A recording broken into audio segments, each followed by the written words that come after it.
Good morning and welcome to day 18.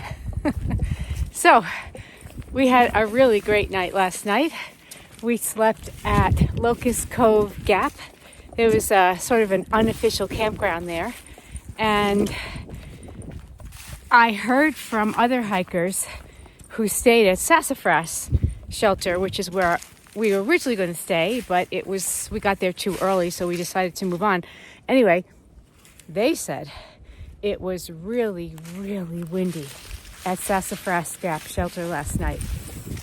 Well, at Locust Cove, we were sort of in a gap down low, and there was no wind at all.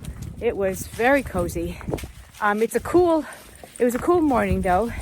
It was not freezing, but probably about 34. And when I broke down camp, my hands were cold, of course. And as I went to pull one of my stakes out, the edge of the stake jammed into my finger and blood everywhere. So I got a pretty nice cut on my finger. But Slow and Steady was there. He's a hiker too, and he was right away with the Band-Aids.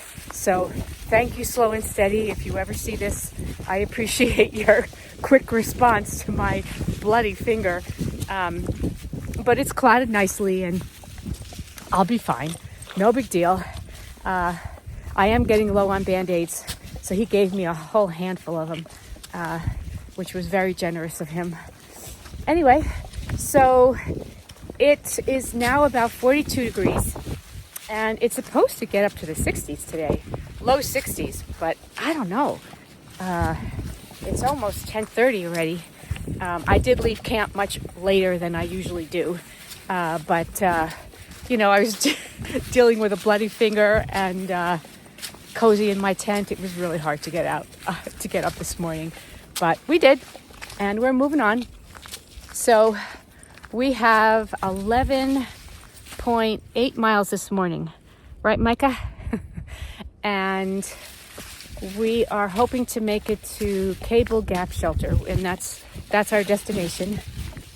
Rain is in the forecast for this evening, so if I have to pack out a wet tent, that's okay. If there's room in the shelter, I might sleep in that. We'll see. And then tomorrow, we'll make our way into Fontana Dam and then take a 0 or 2 to get ready for the Smokies. So that's our plan for today. Oh, the sun is breaking through the clouds. It was a very cloudy morning, but it looks like it's breaking through. So I think it's going to be a beautiful day. All right. Well, I hope you're all having a great Monday, start of the week, and we will carry on, and we'll keep in touch. All right. Bye. Well, that's the first glimpse that I could see of Fontana Dam. I'm up pretty high. Been climbing for a while.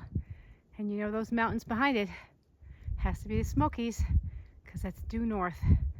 So yeah, thank you, Oliver, for my compass. It's perfect.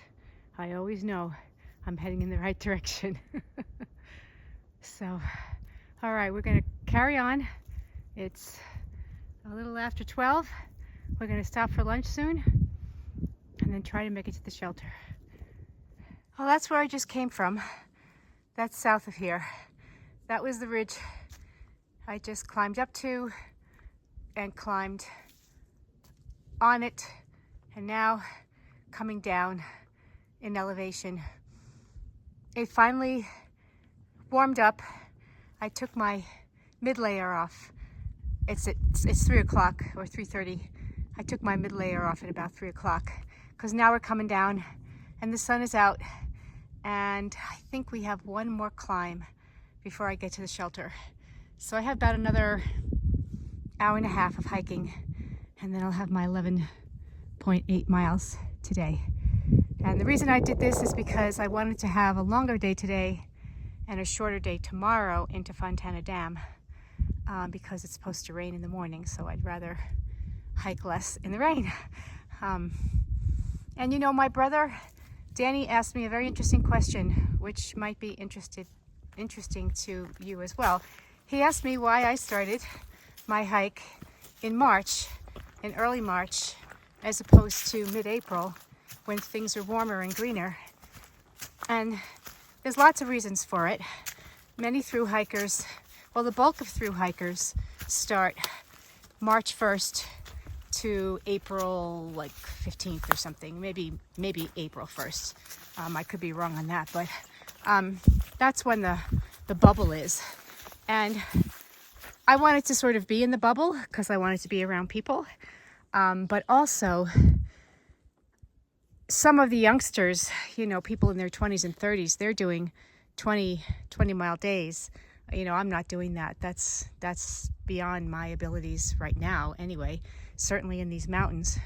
So in order for me to get finished in 6 to 7 months, I have to be at Baxter State Park in Maine by Columbus Day, Indigenous Peoples Day, which is about when it closes. So I wanted to have a little bit of wiggle room as well, in terms of my timing. And then in terms of the warmth, well, sure, maybe I would have less cold nights, but you still have to pack the same because, there goes Micah, you still have to pack the same because they're going to be cold nights, even in April, even in May. So that really doesn't make a difference. So that was a good question. And the other reason is too, when there's no leaves on the trees, you have much better views. As you can see from here, I could see right through those trees and can see the ridges and the lines and the mountains that I've just climbed and where I'm going. So that's pretty cool too. So I hope that answers his question and others as well. You ready, Micah? Ready to carry on? A few more miles, kiddo. Here we go. Hi there. I'm about 0.3 to the shelter, which is very exciting. This is not an 11.8 day. This is going to be like a 12.5 day because there was a detour at Stokoa Gap. They're building some kind of a walkway, and they made the trail sort of do a detour. So with that detour, added some tenths of miles. So it's going to be a little longer than I thought, but that's okay. I'm almost there, and I'm feeling very good about that. It was a beautiful hike. It was very challenging. There was a lot of ups and downs, but the weather is definitely beautiful. Not complaining, and Mike is doing great, and I am very much looking forward to getting horizontal. All right, see you again soon. Okay, so we made it to camp, and it's a beautiful evening. The sun's starting to go down. It's about 5:30, and I'm already set up. There's my tent right there. I got my clothes drying in the breeze. The shelter is there. It's a very small shelter, so I was thinking of sleeping in it, but it's pretty full, so I'm not going to do it. And then there's some other tents. I don't know if you could see a couple people set up there, and people set up here. So there's plenty of people around. It's a beautiful evening, and there's Micah greeting someone else.